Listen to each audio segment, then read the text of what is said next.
Mesdames et messieurs, bienvenue à ce nouveau numéro de votre magazine Actubuzz. Pour rappel, nous avons diffusé en date de jeudi 30 juillet 2020 une émission avec Maître Bazin Pembe qui était l'invité.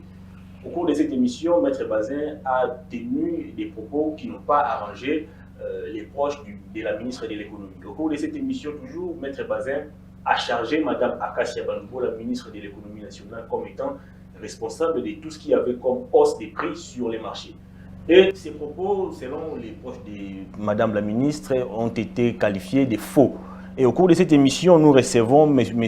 Guy Blaise Kitiki. Il est venu pour éclairer la lanterne rouge. Il est venu, comme on l'a dit en français, éclairer les zones d'ombre quant à ces sujets concernant la hausse des prix sur les marchés. Alors sans plus tarder, je m'en vais lui dire bonjour M. Guy Blaise. Bonjour Hervé. Bonjour Hervé, je suis très heureux d'être venu. Comment allez-vous? Oui, ça va. Vous êtes venu, je dirais, dénoncer tout ce qui a été dit à propos de Madame la ministre Akassia. Nous avons reçu jeudi dernier Maître Bazin. Il a plutôt qualifié Madame d'incompétente. Il a qualifié plutôt Madame de médiocre. Tout ce qui s'est passé sur les marchés, hausse des prix, les taux d'échange qui montent et descendent à tout moment. C'était Mme Akassia. Alors, comment vous réagissez face à ces propos? Une fois de plus, Hervé, je suis très heureux d'être ici sur ce plateau de Congo Buzz TV. Congo Buzz, une télévision que les internautes suivent et moi-même, personnellement, j'aime bien suivre Christian Bossembe. Là où il est, félicitations à lui pour cette œuvre, il est très suivi, qu'il fait du bon boulot. Et même, vous dites, nous sommes très proches. En tant que proche de Madame la ministre de l'économie, nous saluons avec brio le travail qui est fait ici à Congo Buzz. Et nous vous prierons de rester objectif, de continuer dans cette objectivité. Merci. C'est très très important. Il ne faut pas faire comme les autres médias qui veulent la sensation. Non, restez objectif. Je crois que ça vous honorerait. Vous irez très loin. Et c'est tout, Hervé. J'avais très très bien suivi cette émission. Félicitations à vous. Vous êtes jeune, mais je sens que vous êtes une jeunesse montante avec beaucoup d'intelligibilité. Parce que selon la qualité de question, la relance, vous relancez une question à laquelle vous avez relancé en disant en quoi Madame la ministre dans tel sujet est-elle responsable lorsqu'il s'agit du taux d'échange. Votre invité a raconter des âneries de ce qu'il pouvait raconter. Je ne suis pas venu répondre à cet invité parce que, c'est vrai, c'est de notre droit. Vous avez dit, je suis venu éclairer ce qui s'est fait au ministère de l'économie. Sincèrement, Hervé, beaucoup d'intellectuels. Ça, je donne ma main à couper. Beaucoup d'intellectuels, universitaires, disent-ils, ne connaissent pas le prérogatif du ministère de l'économie. Pas plus tard qu'hier, j'étais avec un ami universitaire, un garçon intelligent.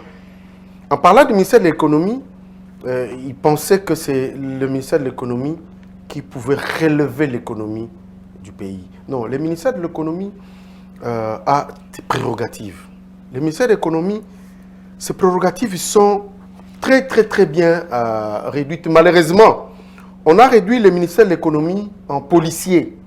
On a réduit le ministère de l'économie en contrôleur de marché interne. L'ordonnance numéro 20-017 du 27 mars, fixant les attributions du ministère, cette ordonnance est claire. Quelles sont ces attributions? Je vais revenir, en y allant, je vais répondre question par question, réponse par rapport à ce qui est dit. Parlant du ministère de l'économie, on a cité... Quelles sont ses prérogatives? 19, ministère de l'économie. 1.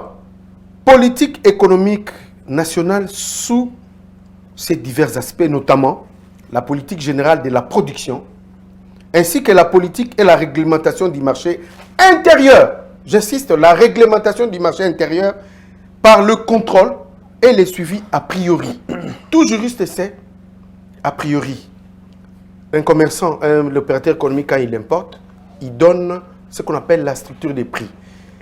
Mais on dit des prix de produits locaux de base et par le contrôle a posteriori pour les produits importés et des tarifs de prestations de services. C'est-à-dire, opérateurs économiques, vous importez, vous donnez au ministère de l'économie la structure des prix. C'est quoi la structure des prix? Les prix CIF, les prix FOB, les prix frontières, l'importation. Vous avez acheté à combien? Vous avez dépensé combien? Et ça vous vaut combien? C'est ça le contrôle a priori. Est-ce que Mme Akassia et tous Allez-y, les ministères j'arrive. font tout ça? J'arrive. Allez-y. Mais je vous donne les prérogatives. Allez-y. Ah, j'arrive. Et puis, on procède au contrôle a posteriori. Le contrôle a posteriori, c'est-à-dire ce que vous avez dit, vous avez déclaré, vous avez donné la structure des prix, mais vous vendez, les inspecteurs des ministères de l'économie viennent contrôler les prix. Mais vous ne devez pas, la loi dit, peut-être s'il faut lire toute la loi, on va y revenir, ne pas dépasser une marge bénéficiaire de 10 à 20% pour les produits de base et de 20% pour les produits locaux et de 10 à 20% pour les produits importés. Il y a une marge, c'est la loi qui les dit, on va les lire. Donc, parlant de cette première prérogative, le ministère de l'économie régule la politique et qu'on la réglemente le marché intérieur. C'est-à-dire c'est le policier du marché intérieur, les prix intérieurs. Deuxièmement, mise en valeur de l'ensemble de l'espace productif national en collaboration avec les ministères ayant l'industrie et les petites et moyennes entreprises dans leurs attributions. Le ministère de l'économie, c'est un ministère transversal, c'est-à-dire travaille en collaboration avec d'autres ministères. Et parlant de la production, l'espace productif national, et les prérogatives sont claires. L'ordonnance est claire, on dit en collaboration avec les ministères de l'industrie et les petites et moyennes entreprises. Donc, la charge ne revient pas au ministère de l'économie de booster la production. 3. Évaluer les besoins de l'économie nationale. C'est là où, quand on va lire la loi, on vous dit les stocks, les besoins de l'économie nationale. Il y a ce qu'on appelle, auprès des opérateurs économiques, nous contrôlons quoi? Le ministère de l'économie contrôle les stocks. Est-ce que les stocks est suffisant? Est-ce que les besoins, les stocks que vous avez, va aller à telle date, à telle période? Par exemple, au mois de décembre, avant décembre, Mme Makassa est allée dans les entrepôts. Pour voir, est-ce que le Congolais devait-il bien passer les fêtes de fin d'année? Et le résultat était que les dépositaires, les opérateurs économiques, dans les chambres froides, ont rassuré. Vous allez évoluer, mais attends, on reproche à madame de rester trop dans son bureau. Pas du tout. J'arrive. Elle n'est jamais arrivée même ici à Kassangoulou. Elle est pas ici à Kinshasa, alors qu'elle est ministre pour les comptes de toute la République. J'arrive. Parce que j'ai là, depuis qu'elle est au pouvoir, l'investiture du gouvernement a été faite en février 2019. Depuis 2019, peut-être que c'est vous qui ne suivez pas, ou vous suivez, mais vous faites semblant, ou votre invité suit, il fait semblant. J'ai toute une litanie, j'ai toute une panoplie d'actions que Mme Makassia a menées. Mais laissez-moi finir avec le prérogatif. Rapidement. Identification nationale, confirmation et recensement des agents économiques. Donc, le ministère de l'économie, avant de créer une entreprise, il faut passer à l'identification nationale. Vous payez, vous allez à l'administration, on identifie ce que vous êtes congolais, est-ce que c'est un établissement, c'est un service et tout ça. Et puis vous allez prendre votre RCCN. C'est ça notre travail. Recenser les opérateurs économiques, les agents économiques. Donner les avis sur les questions de politique économique. On n'a pas dit, elle propose la politique économique. On dit, le ministère de l'économie donne les avis sur les questions de politique économique et financière. Et il y a un impact sur les approvisionnements, la production et les prix. Donc, quelqu'un qui donne un avis n'est pas décideur. On parle là des aspects d'approvisionnement, oui. On parle ayant des avis sur les questions de politique économique et financière et il y a un impact sur l'approvisionnement. Oui, nous sommes chargés de l'approvisionnement, nous sommes chargés des prix. Et c'est comme ça que, ici, au numéro 6, nous donnons un avis. Et la politique, je vous dis, la politique économique est pilotée par le gouvernement, notamment sous la supervision du Premier ministre, bien sûr, sous la coordination du président de la République. Donc c'est le gouvernement qui a la politique économique nationale, pas le ministre de l'économie. Ici, on dit, il donne un avis sur des questions de politique économique, parce qu'il y a un confrère, un journaliste, qui est passé dans les réseaux sociaux, il a dit qu'on ne voit quelle est la politique économique que Mme Akassia a proposée. Il est ignorant. Je ne vais pas citer son nom. Il n'a pas lu cette ordonnance. Chez vous, Hervé, vous avez l'avantage de vous dire, dans l'ordonnance numéro 020, vous allez les chercher, je vais vous laisser, 017 du 27 mars, on dit au point 5, le ministère de l'économie donne un avis sur les questions de politique économique. C'est très important. J'aimerais que les intellectuels qui me suivent, tous les intellectuels qui me suivent, je leur dis que le ministère de l'économie ne propose pas un plan de politique économique nationale. Le ministère de l'économie donne un avis sur le plan de politique économique nationale piloté par le Premier ministre, piloté par l'ensemble du gouvernement. Ça, on a compris. J'aimerais que cette fois que vous puissiez rencontrer les propos qui ont été tenus par l'invité. Madame Akassia est incompétente, Madame Akassia est médiocre, elle reste toujours ici à Kinshasa, elle ne fait jamais des déplacements à l'intérieur du pays, elle ne contrôle ou ne surveille pas les prix sur les marchés, les inspecteurs économiques ne font absolument rien. Alors, essayez un peu de ramasser tout ça. Bon, vous m'avez coupé parce que je vous donnais les prérogatives. De toute façon, il y en a autant. Beaucoup réalisation des études économiques, les statistiques, gestion du stock de sécurité que j'ai évoqué un peu plus loin en collaboration avec les ministères en charge des finances. Bref, voici les prérogatives. Moi, je me pose la question, Akassia est incompétente parce qu'elle n'a pas convenablement réalisé ses prérogatives. Akassia est sortie de ses prérogatives.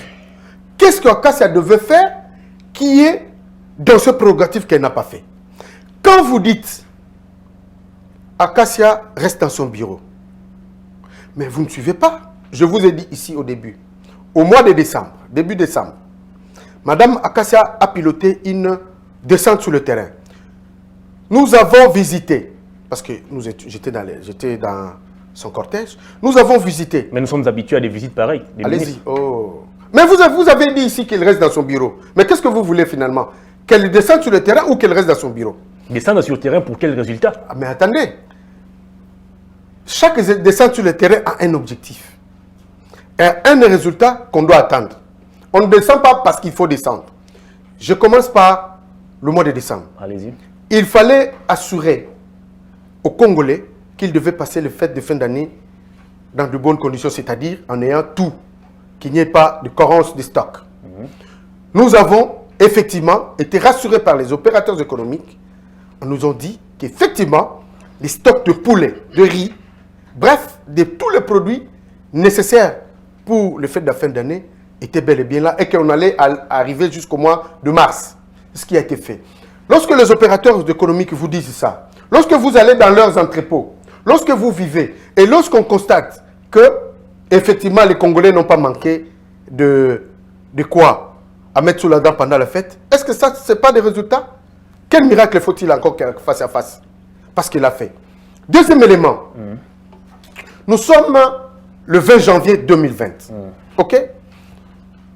Madame Akassia constate qu'il y a flambé des prix. Elle visite 5 marchés. Premier marché, marché des libertés. Au marché des libertés, les mamans qui vendent les farines de maïs disent à Madame la ministre qu'effectivement, si nous vendons les sacs de maïs à 100 000 francs, c'est parce qu'il y a beaucoup de barrières sur la route de Bandundu. Ils ont dit ça. Nous visitons les entrepôts des Libanais, des opérateurs, nous constatons qu'ils font ce qu'on appelle la spéculation. Madame les a convoqués après cette visite. Il y avait, je disais, il y avait le marché des libertés, le marché de Somba Ziguida, le marché central, le marché de Gambela et le marché, il y avait 5 marchés. J'ai cité Liberté, Gambela, marché central, Somba Ziguida, ça va venir. Donc nous avons visité 5 marchés. À l'issue de cette visite, Madame a convoqué ses opérateurs, notamment les Libanais, les importateurs, pour leur dire qu'ils n'avaient pas de raison de spéculer, de retenir leur stock pour spéculer. Et elle a mis en garde ces opérateurs économiques en leur disant Les contrôleurs économiques seront sur le terrain. Celui qu'on attrapera dans ce genre de choses sera sanctionné. La loi le dit, la loi lui permet. Il y a des sanctions. Lorsqu'on pratique les prix illicites, l'article de la loi portant fixation de la loi, je peux vous lire la loi numéro 18-020 du 9 juillet 2018, c'est clair. L'article 26 parle des prix illicites. La pratique des prix illicites est interdite. L'article 25. Madame s'est référée à cette loi. Vous pouvez aider les internautes qui nous suivent en ce moment de comprendre c'est quoi les prix illicites? Parce qu'il y a une question que je dois vous poser. Voici les prix illicites. Vous venez au ministère de l'économie. Vous dites, lorsque j'ai importé, je prends un carton de chinchard, lorsque j'ai importé, au port de Matadi, voici ce que j'ai acheté ça à 500 francs, à 1000 francs congolais. Arrivé, transport compris, ce qu'on appelle SIF, au port de Matadi, les dédouanements, voici ce que ça m'a coûté. Avec le bénéfice, ma marge, il faut que je vende par exemple à 1500, le carton 1500 francs. Vous déclarez ça au ministère de l'économie. On dit ok, allez vendre. Vous, ce que vous avez déclaré le carton de chinchard à 1500, vous arrivez sur le marché, bien sûr, en mettant votre bénéfice.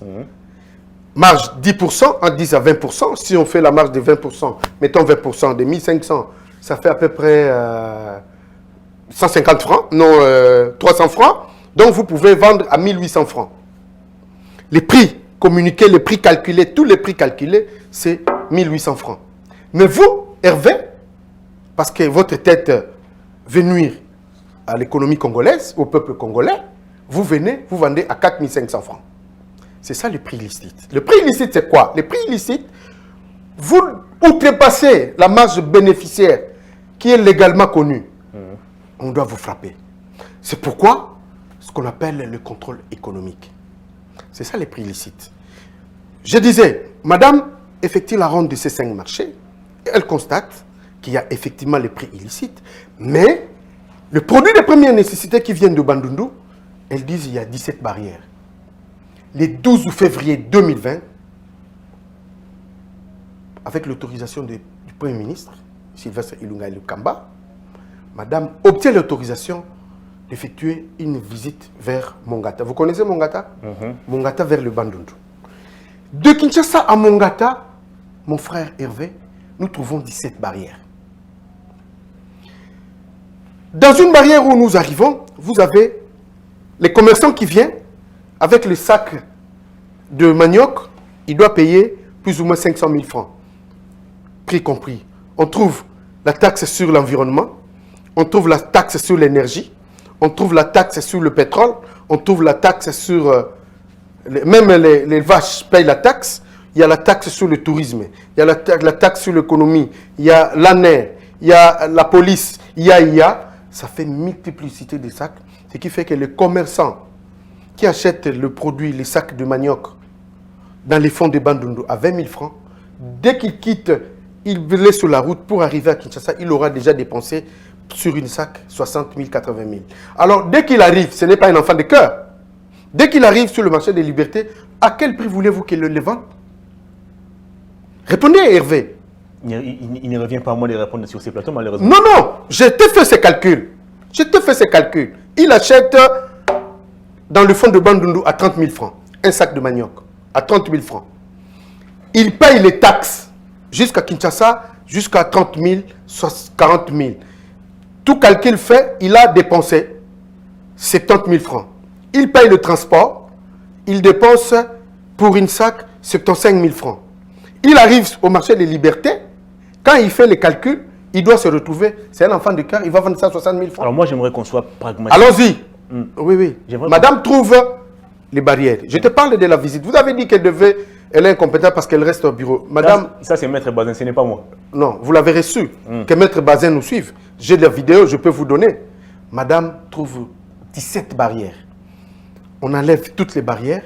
Elle rentre à Kinshasa, elle va voir, elle fait le rapport au Conseil des ministres. Le Conseil des ministres demande au vice-premier ministre de l'Intérieur et au gouverneur de la ville de Kinshasa de se mettre en commission pour lever toutes ces barrières. J'espère que Hervé, vous êtes journaliste. On a levé les barrières sur la route de Bandounou, on a levé les barrières sur la route de Matadi. C'est qui? Mais c'est Acacia. Nous appelons ça effet Acacia. Vous ignorez, moi je crois que Maître Bazin, c'est de l'acharnement, il ne suit pas. Ou alors il suit, s'il se dit un analyste juriste, mais il doit suivre, il doit connaître. C'est grâce à Madame Acacia qu'on a levé les barrières sur la route de Bandounou, 17 barrières de Mongata Kinshasa, papa. Non, quand même. Qu'est-ce que vous voulez que Madame Acacia fasse de plus, si elle ne fait pas mieux que ça? Le 10 février, Madame Acacia convoque le comité de suivi des structures des prix. Le 9 juin, et dans ce comité de structures des prix, qui sont membres? Tous les partenaires du gouvernement, les présidents des consommateurs. Pourquoi les présidents des consommateurs? Parce que c'est un cadre permanent de dialogue. Ce cadre-là permet de discuter sur les prix. Et cette commission-là était en léthargie il y a 15 ans. Madame Acacia l'a ressuscité et ils sont sur le terrain. Ils se concertent pour discuter des prix. Vous avez dit qu'elle est une femme de bureau. Vous parlez de... il a parlé de produits... Elle ne maîtrise pas Kinshasa. Non, j'arrive. Ou les Congos. J'arrive. Selon Maître Bazin. Hervé, je vais vous dire une chose. Ils sont au gouvernement. On a interdit au ministre de faire démission. Parce que on doit préserver le plan de trésorerie est serré. Savez-vous qu'à ce jour, on n'a pas encore payé beaucoup de fonctionnaires. On a un problème de trésorerie. Acacia, il y a un plan. Il y a 15 membres du gouvernement qui devaient sillonner les frontières.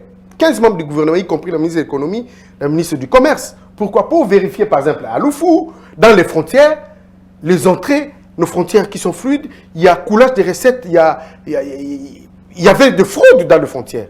Mais cette mission a échoué. Pourquoi? Mais ce sont des instructions du gouvernement. Madame Acacia ne peut pas se lever un jour, il dit, moi je vais à Bandundu. Madame Acacia ne peut pas se lever un jour. Et Madame Acacia, le Premier ministre, nous sommes au mois d'octobre, a envoyé une équipe lorsqu'il y a eu pénurie de maïs à Lubumbashi. Le ministre Acacia qui a conduit cette délégation avec le ministre du Commerce extérieur. Vous avez eu les résultats. On est allé négocier avec la Zambie. On a signé des accords avec la Zambie. Et on a réglé cette question du maïs à Lubumbashi. Mais c'est le Premier ministre, c'est le gouvernement qui a diligenté cette mission. Donc Madame Acacia ne peut pas se lever un jour, on a qu'un Matadi, n'a ça la contrôle. Non. Alors moi j'aimerais qu'on soit pragmatique. Parmi les prérogatives du ministère de l'économie, vous avez évoqué notamment les contrôles des prix. Alors moi je me demande, quand vous avez chaque matin les conducteurs des taxis qui fixent les prix des transports selon leur bon vouloir, lorsque vous avez la même bouteille de bière qui peut coûter ici à Lingwala 2000 francs et lorsque vous arrivez à Gombe c'est à 4000, 5000 francs, est-ce que les gens n'ont pas raison de dire que Madame la ministre ne maîtrise pas son secteur? Excusez-moi Hervé d'être dur envers vous. Excusez, les internautes vont m'excuser. Avec toute l'intelligence que je vous connais, une fois de plus, je constate que ça vous échappe, le rôle du ministère de l'économie. Je ne fais que vous relayer. Excusez-moi. Je ne fais que vous relayer. Est-ce que dans ce prérogative, a-t-on dit que le ministère de l'économie fixe les prix des transports? Il contrôle les prix. Voilà comment ça se passe. Voilà comment ça se passe. Allez-y. Lorsqu'il y a un des facteurs qui influence les prix bouge, notamment le prix du carburant, les chauffeurs, les propriétaires de taxis s'adressent au gouverneur. Et je vous dis, chaque province, nous sommes dans ce qu'on appelle les régionalismes constitutionnels. Maître Bazin, s'il a fait le droit, il doit savoir. Le régionalisme constitutionnel, ça veut dire quoi? Le régionalisme constitutionnel, chaque gouverneur, qui est le représentant du président de la République, gère la province. Il a des prérogatives, notamment de fixer les prix de transport dans sa province. C'est le prérogative du gouverneur de province. Mais il ne le fait pas seul. Il le fait avec les ministres de l'économie provinciale. Donc, Acacia, là où elle est, elle ne peut pas envoyer les opérateurs économiques aller me vérifier le prix de la course Lemba Gombe. Non! Je vous ai lu. Et d'ailleurs, il y a une vidéo qui parle de prérogatives. Moi, je crois que je dois initier un projet pour expliquer aux Congolais lambda, dans toutes les langues, les prérogatives du ministère de l'économie. Je constate avec regret, c'est normal, Hervé, c'est normal, vous vous êtes fié à un juriste qui plutôt ne maîtrise rien. Moi, je ne suis pas économiste, je suis juriste, communicologue, politologue, mais je connais les b.a.-ba de la société. Donc, le prix du transport, c'est les gouverneurs de province qui les fixent. Et d'ailleurs, pour l'instant, des chauffeurs m'ont dit qu'ils devaient aller en grève. Et même, nous avons posé la question à Madame la ministre, parce que lorsque le carburant a baissé, et même je n'en ai pas parlé, je devais évoquer par l'eau du carburant. Et là, c'est fait, on arrivera, Hervé. J'aimerais que vous posiez une question sur le carburant. On va arriver. Oui, les prix les prix du carburant a baissé, mais... non, on va arriver. J'aimerais que vous me posiez cette question. Nous allons longuement nous étendre. Mais je reviens sur le prix des transports. Nous avons posé la question à Madame lorsqu'il y a eu baisse du prix du litre à la pompe de 2300 quelque chose à 1995. Qu'est-ce qu'il fallait faire pour les transports? Elle a dit qu'il fallait baisser, mais ce ne sont pas de mes prérogatives. Le gouverneur est assez outillé pour en parler, mais que les ministres provinciaux de l'économie et les chefs de division de l'économie, ils sont dans cette commission avec l'association des chauffeurs et des propriétaires. Ils sont dans cette commission pour étudier. D'ailleurs, le chauffeur, un des taximens m'a dit aujourd'hui, il devait se retrouver sur Willery parce qu'on leur a demandé de baisser à 450 francs. Voilà. Donc, ça n'intéresse pas de plus près le ministère de l'économie, mais ça intéresse le ministère de l'économie d'une façon ou d'une autre. Mais nous ne sommes pas contrôleurs de prix de transport en commun. Ça, je vous dis, c'est le gouverneur. Posez la question en Gentini. Au moins, je sais. Il n'y a pas que le secteur des transports. Non, je réponds. Vous avez dit parler de transport. J'ai parlé, par exemple, une bouteille de bière qui s'achète à 2 francs. Ah oui, c'est vrai. Vous arrivez à Gombe, c'est à 4 000 francs, 5 000 francs. Vous avez les crédits, $1, c'est à 2 000 francs. Il suffit d'avancer d'une seule avenue, c'est à 2 500 francs finalement. C'est vrai. Revenons sur les crédits. Justement, une fois de plus, les ministères d'économie, en tant que contrôleur des prix, policier des prix, les secteurs de la télécommunication tendent à échapper. Nous sommes en train, les experts sont en train d'étudier comment la fixation de prix comment on appelle ça, la fixation de prix des unités, que le ministère de l'économie participe à la fixation. Ce qui est vrai, le ministère de l'économie ne participe pas à la fixation, mais le ministère de l'économie veille. Mais j'aimerais quand même dire quelque chose. Et que fait la ministre quand elle constate qu'on ne respecte pas les prix tels que fixés? D'abord, on a parlé du contrôle a posteriori. Il y a des inspecteurs qui sont toujours des inspecteurs économiques qui sont sur le terrain. Je vous ai dit, lorsqu'au ministère de l'économie, on constate qu'il y a ce qu'on appelle spéculation, on convoque ces opérateurs, on les met en garde, les récalcitrants sont frappés. Je veux vous donner un exemple. Je ne cite pas, c'est un nom célèbre. Le fait qu'il n'a pas permis aux agents du ministère de l'économie de faire leur travail, d'aller contrôler, il a refusé de bondir, de présenter le document de contrôle.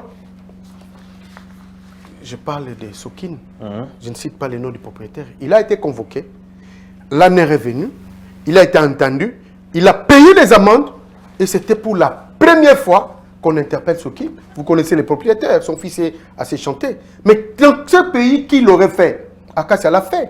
On a coffré ce monsieur. On l'a convoqué, j'étais présent. On l'a coffré. Il a payé de fortes amendes au trésor public. Alors, il faut peut-être que ce genre d'informations, c'est des informations stratégiques, laissez-moi vous le dire ici. Et c'est peut-être vous, de l'équipe. Non, il y a des informations qu'on ne peut pas mettre à la place. Mal. Non, nous ne communiquons pas mal. Il y a des informations qu'on ne peut pas mettre à la place publique. Excusez-moi, mais je vous les donne. J'ai dit que le responsable des Sokin a été entendu. Moi, je crois que désormais, lorsque Akassia entend un opérateur économique et qu'il les sanctionne, nous allons faire beaucoup de bruit. Parce que le fait de ne pas faire beaucoup de bruit, le fait de ne pas suffisamment parler, vous pensez qu'Acacia ne fait rien. Je vais parler de prix parce que là, on nous signale que les temps impartis. Hein?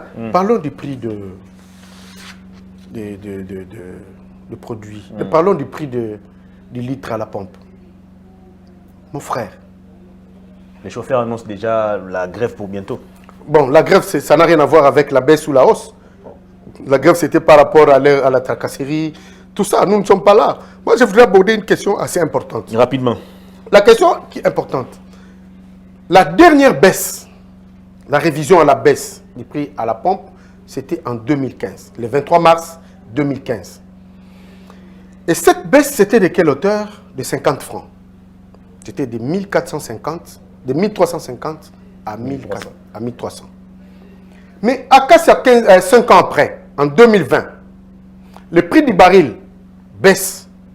Et c'est ça aussi le Congolais ne comprennent pas. Quels sont les facteurs qui influencent la baisse ou quels sont les facteurs qui entrent en ligne de compte pour la fixation du prix du litre? Lorsque le cours mondial, et on a vu dans ces pays, plus de 20 ans, la baisse du cours mondial de baril n'a jamais coïncidé avec la baisse du prix à la pompe en RDC. C'était une première. Et Acacia l'a fait, après moult discussions avec les pétroliers. Ce ne sont pas des enfants de cœur, ce sont nos partenaires. Voilà. Donc Acacia l'a fait. Nous sommes le 5 mai. Le prix du litre à la pompe passe de 2240 à 1995 pour l'essence. Une différence de plus de 450 francs. Une première. Il n'y a qu'Acacia qui l'a fait. Et si on ne le reconnaît pas, moi je dis, c'est de l'acharnement. Très bien, l'émission touche déjà à sa fin. Alors, je vous pose la même question que j'avais posée à Maître Bazin. Est-ce que Mme Acacia est-elle victime de la mauvaise politique économique telle que définie par les gouvernements, ou c'est Mme Acacia comme personne qui n'est pas à la hauteur des tâches qui lui sont... Non, déjà, la manière dont vous posez la question, vous avez la réponse, surtout la dernière partie. Non, moi je n'aimerais pas que cette question-là soit posée de cette manière-là. La première partie de la question est valable, selon laquelle est-ce que le ministère de l'économie, ne subjectivons pas, mais objectivons, c'est-à-dire ne parlons pas de personnes, parlons de faits. Parlons de faits. Je vous ai dit ici, le ministère de l'économie, et Acacia aime le dire, le ministère de l'économie est au centre. Lorsque vous, et Causer l'a dit, un penseur l'a dit, je me vais le citer, Causer, il a dit ceci, faites-moi de la bonne politique, je te ferai de la bonne économie. Il dit, la politique domine, l'économie détermine. Lorsque la politique va, l'économie va. Lorsque la politique ne va pas, l'économie vacille. En ce moment. Non, attends, j'arrive. En ce moment, par exemple, de la crise sanitaire, j'ai oublié un document. J'ai lu l'impact économique en France. Mais c'est catastrophique. C'est tous les pays du monde qui souffrent de l'impact de Covid sur le plan économique. Pourquoi? Parce qu'il n'y a pas d'échange économique. Les activités économiques sont au ralenti. Le pays n'a pas assez de ressources.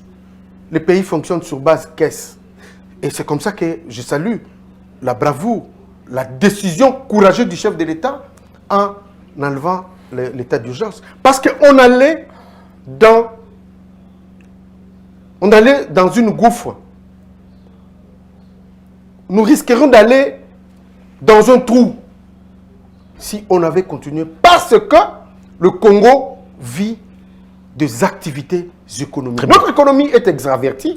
Je vais terminer. Notre économie étant extravertie, nous vivons des importations, nous vivons des fiscalités, des impôts. Lorsque tout est au ralenti, c'est tout. Et d'ailleurs, je vais saluer le gouvernement congolais. Le Congo a eu un taux d'inflation de moins de 30%. L'Angola de 65%. Beaucoup de pays du monde sont au-delà des taux d'inflation aux alentours de 80%. Et la République démocratique du Congo est en deçà de 30%. Mais il faut féliciter le gouvernement.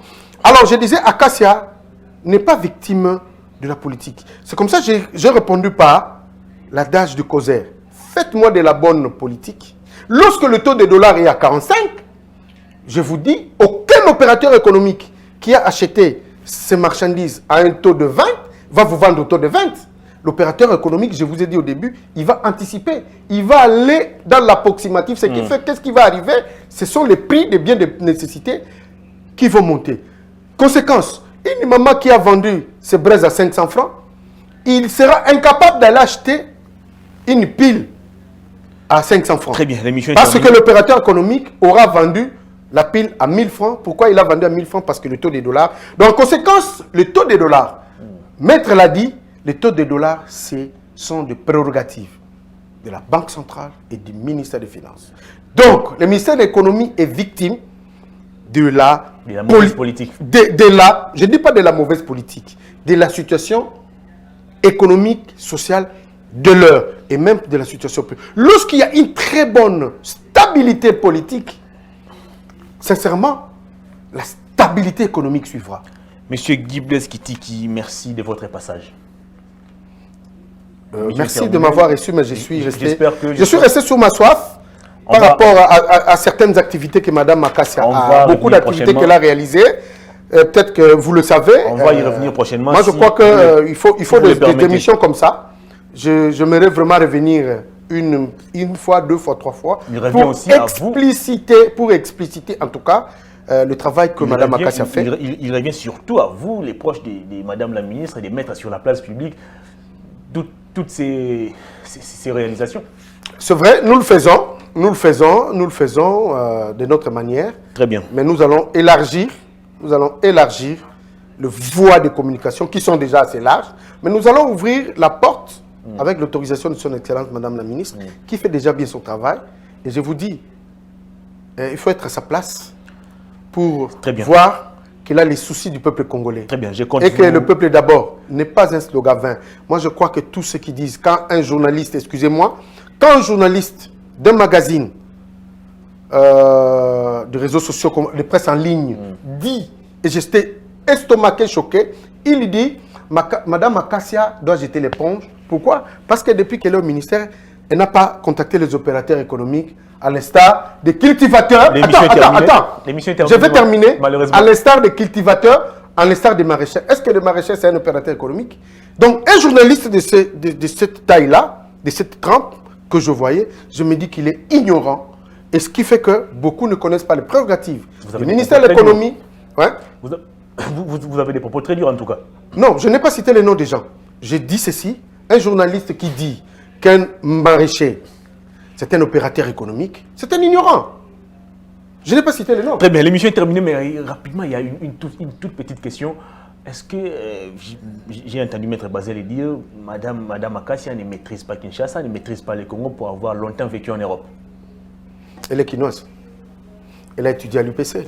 Elle a fini ses études à l'UPC avec brio, avec distinction. Elle est assistante, mais elle n'a pas le temps de prester. Elle est allée en Europe vivre pendant une... L'émission est le souci du pays, elle est rentrée. L'émission est terminée, M. Guy Blaise Kitiki, je compte vous recevoir prochainement pour un autre numéro avec d'autres informations peut-être. Je serai ravi, je suis ravi. Très bien. Fin de cette émission qui a connu la participation technique de Néhémie et Gaël. Merci également à l'assistance du garçon aux cheveux blancs Vincent Kachena. Au revoir d'ici là, portez-vous bien.